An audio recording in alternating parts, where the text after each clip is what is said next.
कल आपको सुभद्रा हरण की कथा का वर्णन किया था। कृष्ण भगवान ने अपने मित्र की सहायता के लिए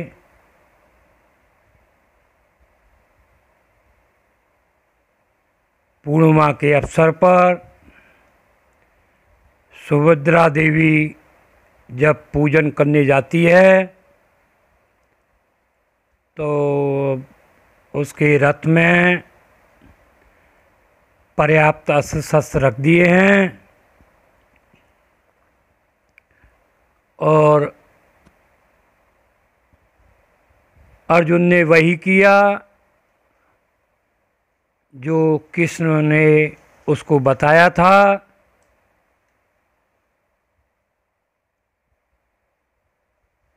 सुभद्रा देवी के पूजन के लिए जा चुकी है और पूजा करने के बाद में अर्जुन उनके रथ पे बैठ जाता है और इंद्रप्रस्थ की तरफ ले भागता है। श्री कृष्ण को बलराम जी का को भाजन बनना पड़ता है। इस कृत्य से द्वारका की गरिमा को ठेस लगी है, पर श्री कृष्ण के समझाने पर भी बलराम जी नहीं मानते हैं और श्री कृष्ण समझाते हैं कि कन्याओं का अपहरण कर विवाह करना वीरोचित कार्य है। बलराम शांत हो गए।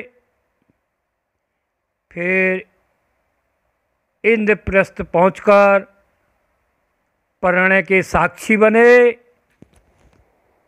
और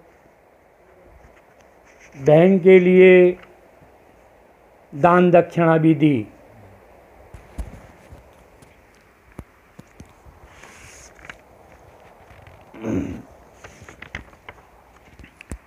अब आकांक्षाओं का अंत नहीं होता है। कौरव और पांडव दोनों वैभवशाली हो चुके हैं।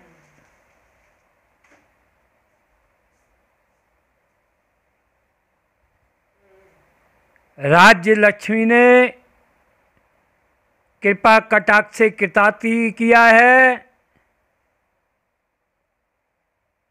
और पांडवों के सैन्य बल में वृद्धि भी नहीं हुई है।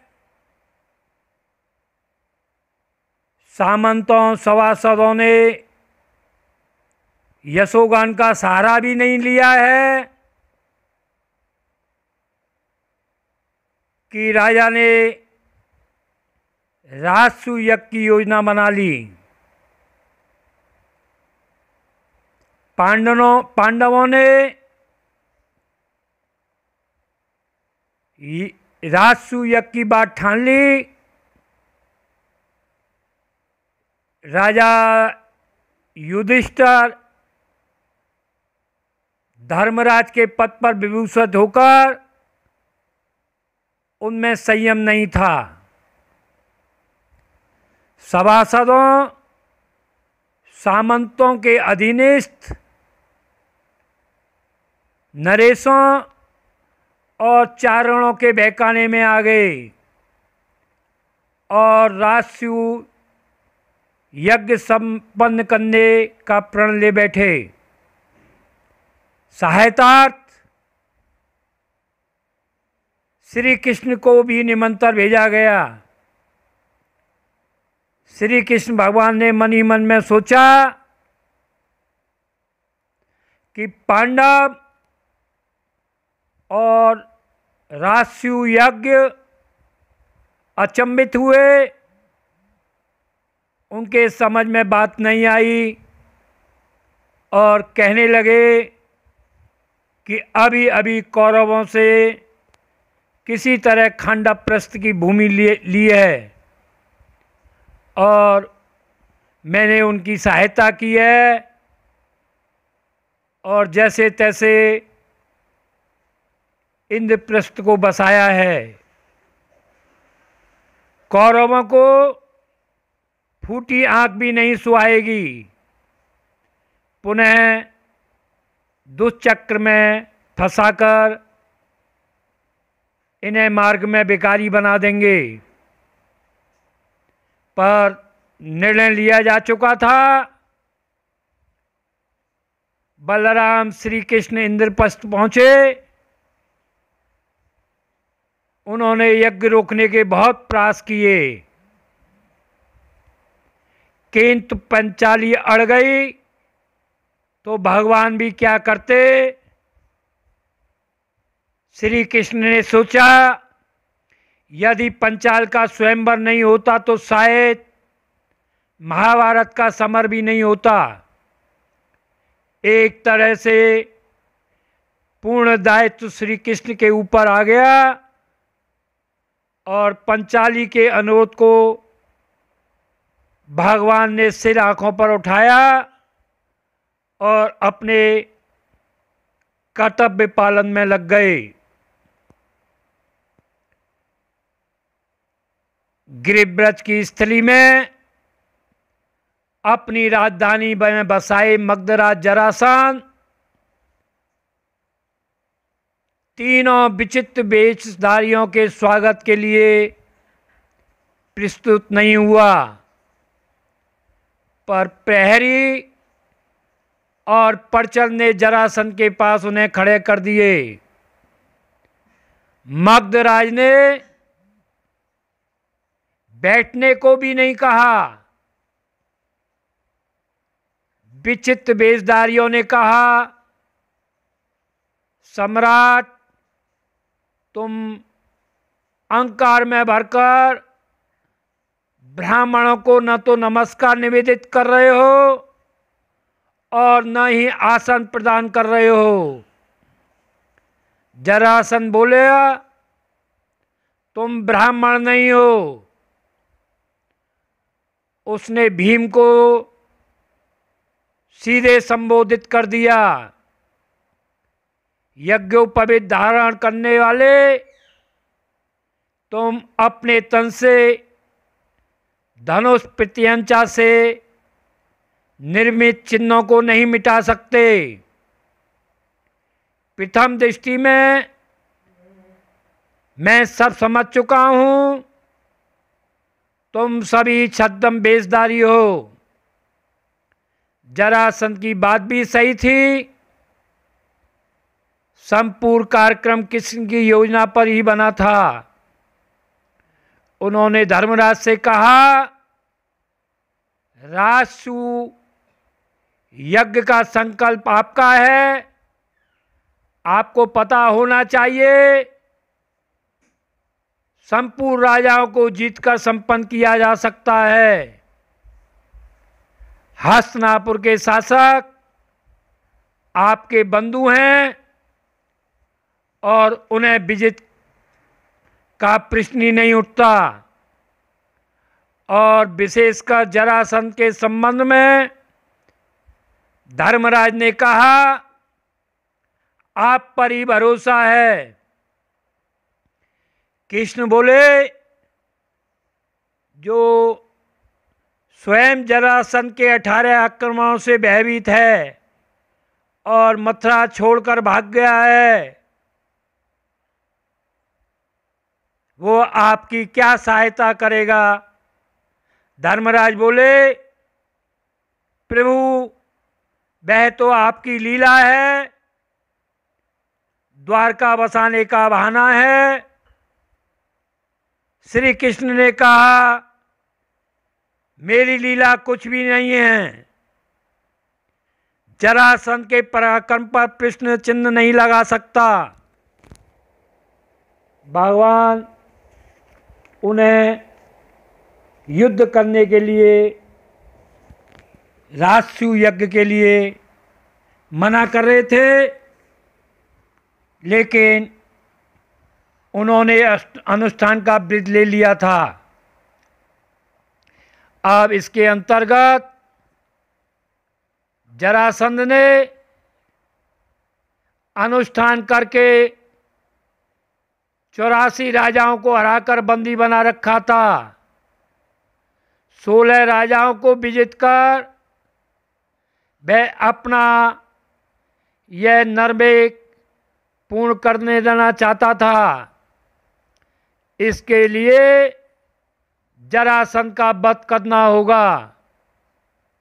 धर्मराज बोले, आप जरासंध वध का कोई यत्न निकालें।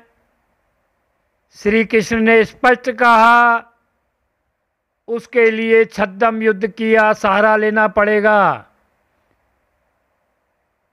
श्री कृष्ण ने कहा, आप मेरे साथ अर्जुन और भीम को दे दें, मैं जरासंध का काम तमाम कर लौटूंगा। महत्वाकांक्षी धर्मराज ने आदेश दे दिया।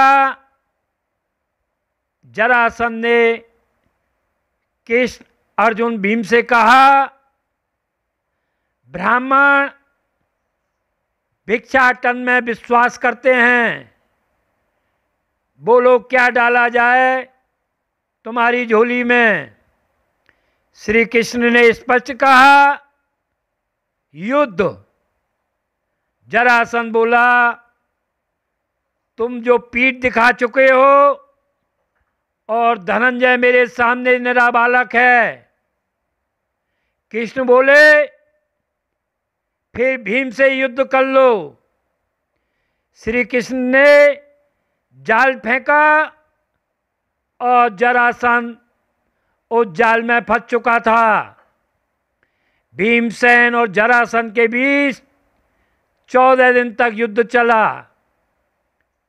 श्री कृष्ण ने अपनी स्मृति पर जोर दिया। उन्हें जरासंध के जन्म की कथा याद आ गई। जरासंध के पिता बृहदर्थ के कोई संतान नहीं थी। उन्होंने एक ऋषि की सेवा की थी, तब जरासंध की प्राप्ति हुई थी। पर यह कैसा पुत्र था? बीच में 2 भागों में बटा हुआ था। एक प्रख्यात दाई ने मांस मज्जा के साथ इसके शरीर को जोड़ दिया। फिर श्री कृष्ण ने एक सीख को उठाकर भीम को इशारा किया। उन्होंने उस तिनके को उठाकर उसके 2 भाग किए और मध्य से चीरकर दोनों भागों को एक दूसरे के विपरीत फेंक दिया। भीम इस बात को समझ गए। उसने संपूर्ण शक्ति से अपने हाथों को केंद्रित किया और जरासंध की एक टांग पकड़ी, उसे ऊपर तक उठाता चला गया। वह कमर चीरती हुई वक्षस्थल और मस्तक के 2 भाग कर गई। जरासंध की मृत्यु के बाद तीनों उस स्थान पर गए जहां 84 राजा कैद थे। इन राजाओं को मुक्त कराकर उन्हें युधिष्ठिर की अधीनता स्वीकार कर यज्ञ में भाग लेने हेतु निमंत्रण दिया। श्री कृष्ण की योजना से दिग्विजय का आधा कार्य आसानी से संपन्न हो गया है। आगे की कथा लंबी है, आपको यमुना वक्त हम कथा क्रमबद्ध कहते रहेंगे।